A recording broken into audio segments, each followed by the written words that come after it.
വിപണി മൂല്യം അനുസരിച്ച് ലോകത്തിലെ ഏറ്റവും വലിയ 10 കാർ കമ്പനികൾ ഏതൊക്കെയാണെന്ന് ഫോർബ്സ് മാഗസിൻ, അമേരിക്കൻ മാഗസിൻ ആണല്ലോ ഫോർബ്സ് മാഗസിൻ, അവരിപ്പോൾ പുറത്തുവിട്ടിട്ടുണ്ട്.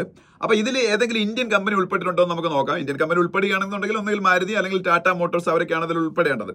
അപ്പോൾ വിപണി മൂല്യം അനുസരിച്ച് ലോകത്തിലെ ഏറ്റവും വലിയ കാർ കമ്പനി ടെസ്ലയാണ്.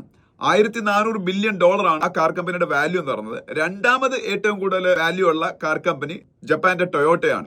പക്ഷേ വിൽപ്പന നോക്കുകയാണെങ്കിൽ ടൊയോട്ടയുടെ ഏഴേലത്ത് ഇല്ല ടെസ്ല എന്ന് അറിയണം. 1.25 കോടി കാറുകൾ ഒരു വർഷം ടൊയോട്ട വിൽക്കുന്നുണ്ട്. അതേസമയത്ത് ഈ പറഞ്ഞ ടെസ്ല 18 ലക്ഷത്തോളം കാറുകളെ വിൽക്കുന്നുള്ളൂ. പക്ഷെ അതല്ല ഇവിടുത്തെ ക്രൈറ്റീരിയ. വിപണി മൂല്യം നോക്കുമ്പോൾ ടെസ്ലയുടെ അടുത്തൊന്നും ടൊയോട്ട ഇല്ല. ടെസ്ലയുടെ വാല്യൂ $1400 ബില്യൺ ആകുമ്പോൾ ടൊയോട്ടയ്ക്ക് $230 ബില്യൺ അവർക്ക് വാല്യൂ ഉള്ളൂ.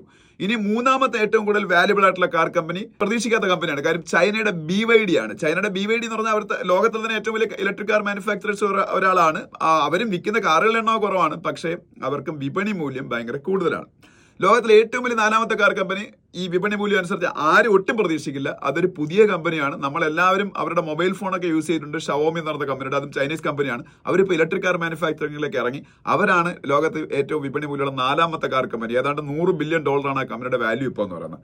ഇനി 5ാമതാണെന്നുണ്ടെങ്കിൽ ഫെറാറി എന്ന് പറയുന്ന ഇറ്റാലിയൻ കാർ കമ്പനിയാണ് ലോകത്തെ ഏറ്റവും കൂടുതൽ മൂല്യമുള്ള 5ാമത്തെ കാർ കമ്പനി. അത് ഇറ്റാലിയൻ കാർ കമ്പനിയാണെന്ന് ഞാൻ പറഞ്ഞു കഴിഞ്ഞു.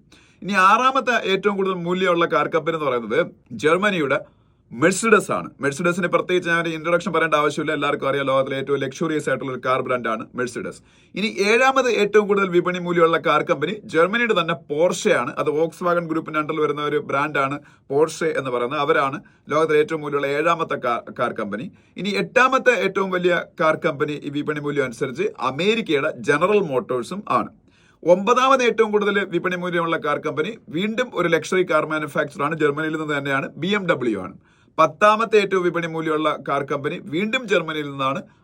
എല്ലാവർക്കും അറിയാം, ലോകത്ത് ഏറ്റവും കൂടുതൽ ടൊയോട്ട കഴിഞ്ഞ ഏറ്റവും കൂടുതൽ കാർ വിൽക്കുന്നത് വോക്സ് വാഗൺ ആണ്. അവരാണ് വിപണി മൂല്യം അനുസരിച്ച് ലോകത്ത് 10ാം സ്ഥാനത്ത്. ഇനി ഇന്ത്യയുടെ മാരുതിക്ക് ഏതാണ്ട് ഫോക്സ് വാഗൺ അടുത്തുള്ള വിപണി മൂല്യം ഇപ്പോൾ ഉണ്ട്. അപ്പോൾ ഏതാണ്ട് 11ാം സ്ഥാനത്തോ 12ാം സ്ഥാനത്തോ ഒക്കെ മാരുതി സുസുക്കി കമ്പനി വരും. പിന്നെ അത് കഴിഞ്ഞാൽ നമ്മളുടെ ടാറ്റ മോട്ടോഴ്സ്, അവർക്കും ഏതാണ്ട് $40 ബില്യൺ വിപണി മൂല്യമുണ്ട്. അപ്പോൾ ആദ്യത്തെ ഒരു 15 കാർ കമ്പനികൾ എടുക്കുകയാണെങ്കിൽ ഇന്ത്യയിൽ 2 കമ്പനികൾ വരും. ഒന്ന് മാരുതി സുസുക്കി ആയിരിക്കും, രണ്ടാമത്തത് ടാറ്റ മോട്ടോഴ്സും ആയിരിക്കും.